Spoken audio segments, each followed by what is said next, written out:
4월 22일 금요일 위로와 치유의 가정 예배를 드립니다. 다 같이 주기도문 하겠습니다. 하늘에 계신 우리 아버지, 아버지의 이름을 거룩하게 하시며 아버지의 나라가 오게 하시며 아버지의 뜻이 하늘에서와 같이 땅에서도 이루어지게 하소서. 오늘 우리에게 일용할 양식을 주시고 우리가 우리에게 잘못한 사람을 용서하여 준 것 같이 우리 죄를 용서하여 주시고 우리를 시험에 빠지지 않게 하시고 악에서 구하소서. 나라와 권능과 영광이 영원히 아버지의 것입니다. 아멘. 찬송가 440장 어디든지 예수 나를 이끌면 찬송가 440장을 부릅니다.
오늘 우리에게 주시는 하나님의 말씀은 사무엘상 17장 19절에서 32절까지의 말씀입니다.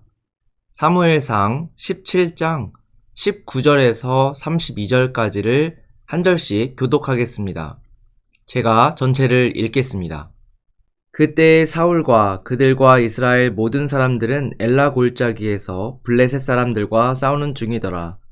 다윗이 아침에 일찍이 일어나서 양을 양 지키는 자에게 맡기고 이새가 명령한 대로 가지고 가서 진영에 이른즉 마침 군대가 전장에 나와서 싸우려고 고함치며 이스라엘과 블레셋 사람들이 전열을 벌이고 양군이 서로 대치하였더라.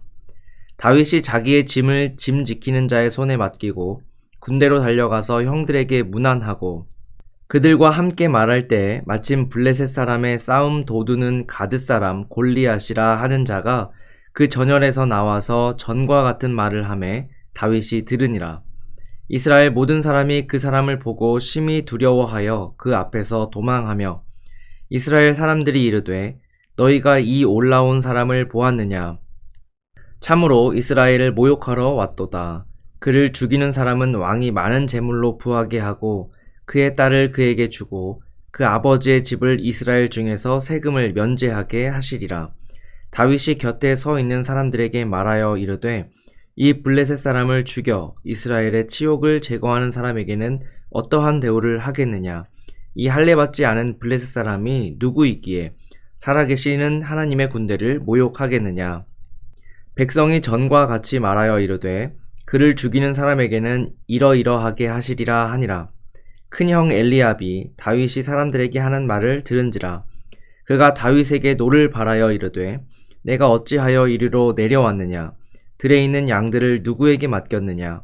나는 내 교만과 내 마음의 완악함을 아노니 내가 전쟁을 구경하러 왔도다.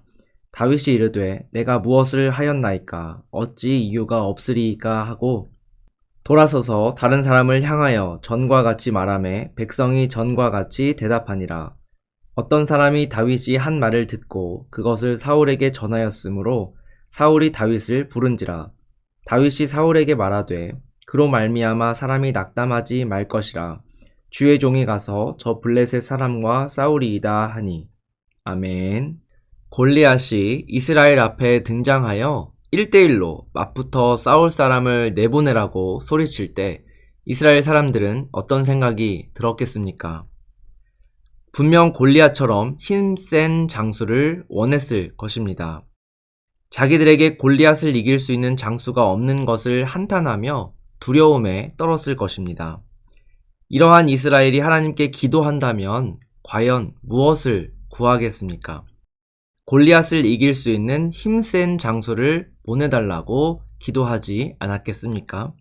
당장 자신들의 눈앞에 벌어진 상황을 자신들의 힘으로 해결하지 못할 때 그것을 해결할 수 있는 힘을 달라거나 해결할 수 있도록 도와달라고 하는 것이 현대인들이 신을 찾는 이유이며 기도하는 이유입니다. 사람들이 크게 착각하는 것 중에 하나는 바로 믿음에 관련된 것입니다. 무엇이 믿음인가에 대해서 전혀 엉뚱하고 잘못된 방향으로 생각하고 있는 것 같습니다. 그 중에 하나가 앞서 말한 것처럼 어떤 문제가 발생하였을 때 그 문제를 해결해 달라고 기도하는 것을 우리는 믿음이라고 생각합니다. 이것이 왜 잘못된 믿음인가 하면 우리는 대부분 문제를 두고 하나님께 기도하지 않기 때문에 그렇습니다. 우리는 문제의 해결책을 하나님께 구합니다. 세상은 모두 골리앗이 되기 위해서 살아갑니다. 성경에 등장하는 골리앗은 세상 사람들이 원하는 모습을 모두 가지고 있습니다. 키 크고 힘세고 모든 사람들을 이길 수 있는 강력한 존재로 등장합니다. 이것이 이 세상 사람들이 원하는 골리앗의 모습입니다. 골리앗이 등장하여 이스라엘을 위협할 때 이스라엘에 내노라 하는 믿음을 가진 사람들은 하나님께 우리에게도 골리앗을 달라고 기도합니다. 그러나 이것은 참된 믿음이 아닙니다. 내가 문제에 대한 답을 정해두고 그것을 달라고 하는 모습이기 때문에 그렇습니다. 문제 자체를 놓고 기도하지 않고 문제의 해결책을 위해 기도한다라는 말입니다. 우리는 모두가 골리앗이 되게 해달라고 기도하는 상황 속에서 다윗과 같은 믿음을 가져야 하겠습니다. 다윗의 믿음은 26절에 잘 나타나 있습니다. 이 할례받지 않은 블레셋 사람이 누구이기에 살아계시는 하나님의 군대를 모욕하겠느냐. 골리앗이 자랑하는 큰 키와 강한 힘을 이 어려움을 이겨낼 해결책으로 생각하지 않았던 것입니다. 그저 하나님이 그와 함께 하시느냐 아니면 우리와 함께 하시느냐가 문제의 핵심이라고 생각했습니다. 오직 하나님 한 분만이 우리의 해답 되십니다. 우리가 원하는 것을 들어주셔서 문제를 해결해 주시는 분이 아니라 하나님 그 자체가 우리의 해답 되십니다. 문제가 있을 때 우리가 더욱 기도해야 하는 이유는 그 문제를 해결해 주시는 분이 하나님이시기 때문은 아닙니다. 그 문제로 인해 우리가 하나님으로부터 멀어지지 않기 위함입니다. 이 문제를 통해 기도함으로 더욱 하나님과 가까워지기 위함입니다.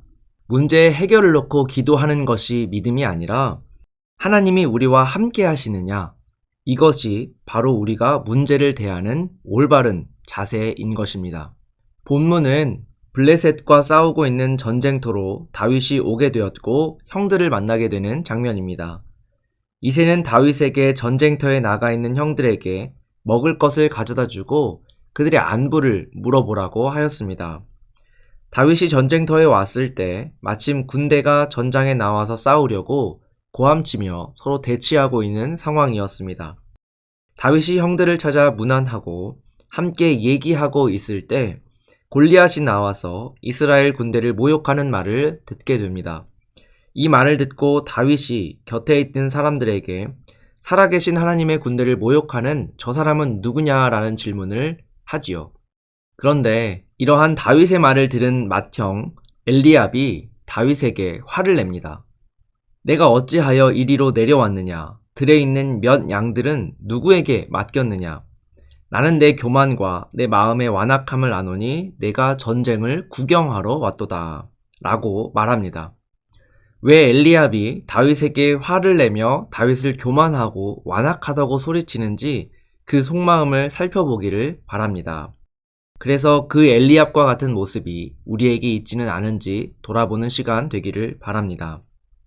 당시 엘리압에게 다윗은 이스라엘 왕도 아니었고 대단한 사람도 아니었습니다. 다만 몇 마리 양이나 맡아서 치고 있는 약한 어린아이였고 별 볼 일 없는 동생이었을 뿐입니다. 그러한 동생에게서 할례 없는 블레셋 사람이 누구이기에 살아계시는 하나님의 군대를 모욕하겠느냐라는 말을 들은 것입니다. 한마디로 요약하자면 이들은 할례도 받지 않은 별 볼 일 없는 족속들인데 그리고 당신들은 하나님의 군사들인데 그들이 하나님의 군대를 모욕하고 있는 것을 왜 너희들은 듣고만 있느냐라는 질책으로 듣게 된 것입니다.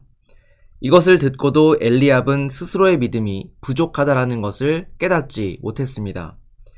옳은 말을 듣고도 오히려 다윗에게 화를 내는 것은 너도 골리앗에 대적할 힘이 없으면서 너는 왜 큰 소리만 말로만 치느냐라는 이야기를 하는 것입니다.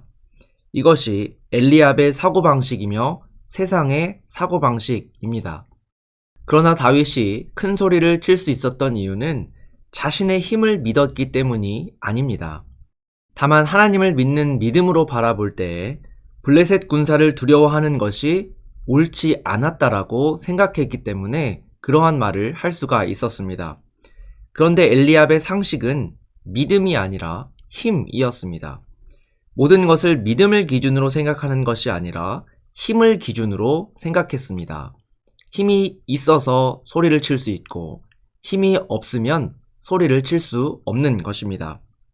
믿음은 아무것도 아니고 힘이 있어야 큰 소리를 칠 수 있다라는 세상적인 사고가 엘리압에 가득했던 것입니다. 그런데 다윗에게는 그만한 힘이 없었기 때문에 다윗의 말에 교만하고 완악하다고 하면서 화를 내고 있습니다. 결국 하나님이 다윗을 이스라엘 진영으로 보낸 것은 이스라엘이 블레셋을 이기지 못하는 이유가 하나님을 믿는 것이 아니라 자기들의 힘을 염두에 두기 때문임을 지적하기 위해서였습니다. 그런데 다윗이 어리다는 것을 생각하므로 오히려 다윗을 나무랄 뿐 자신들의 믿음 없음에 대해서는 전혀 생각하지 못했던 것입니다. 우리의 상식은 세상의 것으로 힘을 계산합니다. 힘이 있는 그가 곧 강한 자이며 강한 자의 말에 대해서는 받아들이고 수긍하며 큰 소리치는 것을 감내해야 한다라고 생각하는 것입니다. 그것이 바로 우리의 상식이고 세상이 말하는 상식입니다. 그러나 성경이 말하는 강한 자는 믿음이 있는 자입니다. 그리고 그 믿음은 하나님께 내가 정한 세상의 힘을 구하는 것이 아니라 하나님 자체를 기뻐하고 즐거워하는 것입니다.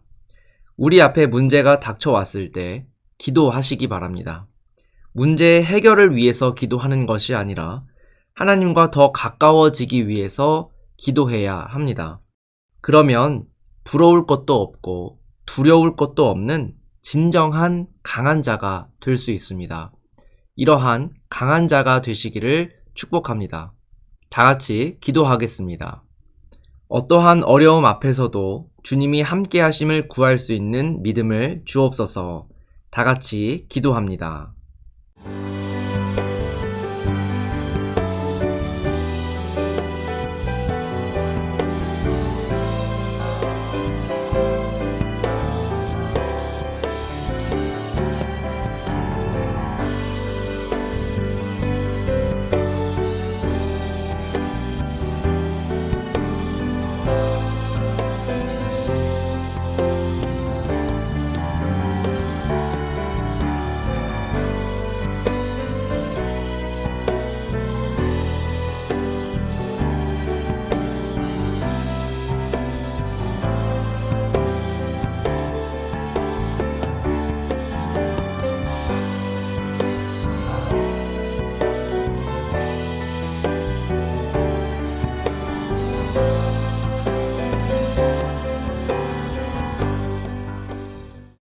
사랑의 하나님, 우리의 모든 문제의 해결책 되시는 주님을 바라봅니다.